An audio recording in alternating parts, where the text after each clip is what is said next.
آپ کہہ دیجئے کہ جو کچھ احکام بذریعہ وہی میرے پاس آئیے. دیکھو آپ کا مطلب کیا ہے؟ ہمارے محمد مصطفیٰ صلی اللہ علیہ وسلم کا. انڈائریکٹ میں کتنے جگہ پر ہمارے پیغمبر کا نام آ گیا ہے. آپ تھوڑا کوشش کرو، تھوڑا سی دماغ لگاؤ. انڈائریکٹ میں آپ مطلب کیا ہے؟ ہمارا پیغمبر صلی اللہ علیہ وسلم. کون بول رہے؟ اللہ بول رہے. اللہ کیا بول رہے؟ آپ ہمارے پیغمبر کو کہہ دیجئے جو کچھ احکام بذریعہ وہی میرے پاس آئی ہے اللہ کی طرف سے، ان میں تو میں کوئی حرام غذا پاتا نہیں کسی کھانے والے کے لیے جو اس کو کھاوے، مگر یہ کہ وہ مردار جانور ہو. مردار بالکل حرام ہے. اور یا بہتا ہوا خون ہو. جو بکرے کو کاٹتے ہیں نا، جو اس کا خون بہتا ہے اس کو نہیں کھانا. وہ لوگ آج کل وہ خون کو بھی پکڑ کر کھاتے ہیں. اور خنزیر کا گوشت کو، خنزیر مطلب کیا ہے؟ سور ہے. اس کا ہر جزا حرام ہے کیونکہ وہ بالکل ناپاک ہے. یہ جو جانور شرک کے بذریعہ غیر اللہ کا نامزد کر دیا گیا ہو، اللہ کے نام نہ لیتے ہوئے دوسرے کو جو شرک قرار دیتے ہیں، ان کے نام پر چھوڑ کر گڑی اور مندروں کے پاس، یعنی سال میں ایک مرتبہ میلہ ہو جاتا ہے، وہاں پر جو اللہ کے نام کے بغیر جو حلال کرتے ہیں ان کو بالکل کھانا حرام ہے.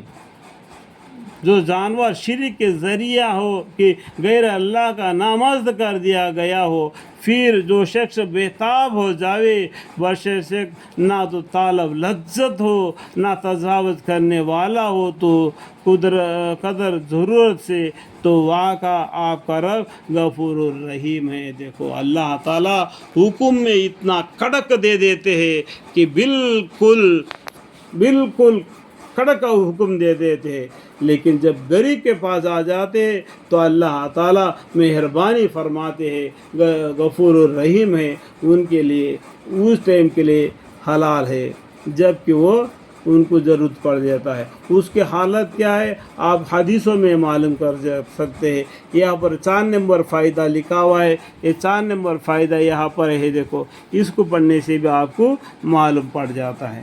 اللہ تعالیٰ حکم کو بالکل کریکٹ دے دیتے ہیں. جب غریب کے پر آ جاتے ہیں تو اللہ تعالیٰ ڈھیل دیتے ہیں. نہ تجاوز کرنے والا ہو اور قدر ضرورت سے، تو وہ آقا آپ کا رب غفور رحیم ہے. اللہ تعالیٰ جاننے والا بھی ہے. یہ کس ارادے سے کھایا، کس نیت سے کھایا، یہ بھی ٹھیک ہے. اور یہود پر ہم نے کا مطلب کیا ہے؟ اللہ تعالیٰ. سمجھ میں آئے گا؟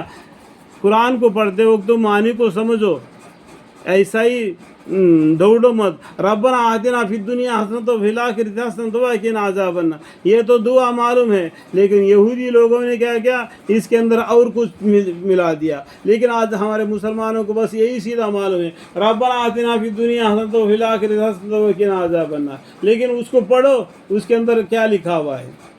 تو یہودی لوگوں نے اس کلمے کو بدل کر دوسرے ملا دیا ہے. اس طریقے سے ہم لوگوں نے کیا کیا؟ جو پڑھتے وقت اس کو سمجھ لینا ہے یہ پیغمبر کے طرف سے اللہ نے بتا دیا، یہ خود اللہ نے ڈائریکٹ بتا دیا. دیکھو یہودی کون ہے؟ جو موسیٰ علیہ السلام پر ایمان لائے، جو بنی اسرائیل، جو ان پر ہم نے کا مطلب کہ اللہ تعالیٰ نے تمام ناخن والے جانور حرام کر دیے تھے، اور گائے اور بکری کے جزا میں سے ان دونوں کے چربیاں ان پر ہم نے حرام کر دی تھی. ہم نے مطلب کیا ہے؟ اللہ تعالیٰ نے حرام کر دی تھی، مگر وہ جو ان کے پشت پر یا انتڑیوں میں لگی ہو یا جو ہڈی میں ملی ہو، ہڈیوں کے بیچ میں جو سوراخ ہوتا ہے، دیکھو اس کے اندر بھی کچھ غذا ہوتا ہے، اس کو بھی کھانا حرام ہے. سمجھ میں آ گیا؟ جو ہم بکرے کو کاٹتے ہیں، جو ہڈی اتنا موٹا مل جاتا ہے، اگر اس کو ہم کو چوس لے دیتے، اس کے اندر سے گوشت اپنا زبان میں آ جاتا ہے، اس کو بھی حرام کر دیا. سمجھ میں آیا بات؟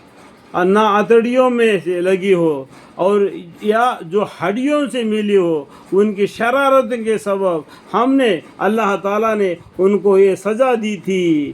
ان کو اللہ تعالیٰ نے یہودیوں کو یہ سزا دی تھی یہ سب کو تمہارے لیے حرام ہے، اور ہم یقیناً سچے ہیں، ایک اللہ تعالیٰ بالکل سچے ہیں۔ ان کے غلط حرکتوں کی وجہ سے اللہ تعالیٰ نے ان کے اوپر یہ چیزیں حرام کر دی کیا ہے، اور یہودیوں پر اللہ تعالیٰ نے تمام ناخن والے جانور حرام کر دیے تھے، اور گائے اور بکری کے غذا میں سے ان دونوں کے چربیاں ان پر ہم نے اللہ تعالیٰ نے حرام کر دی تھی، مگر وہ جو ان کے پشت پر یا آنتڑیوں میں جو ان کے پشت پر یا آنتڑیوں میں لگی ہو یا جو ہڈیوں سے ملی ہو، ان کی شرارتوں کے سبب جو لوگ شرارت کرتے ہیں ان کے سبب اللہ تعالیٰ نے ان کو یہ سزا دی تھی، اور ہم اللہ تعالیٰ یقیناً سچے ہے، اللہ تعالیٰ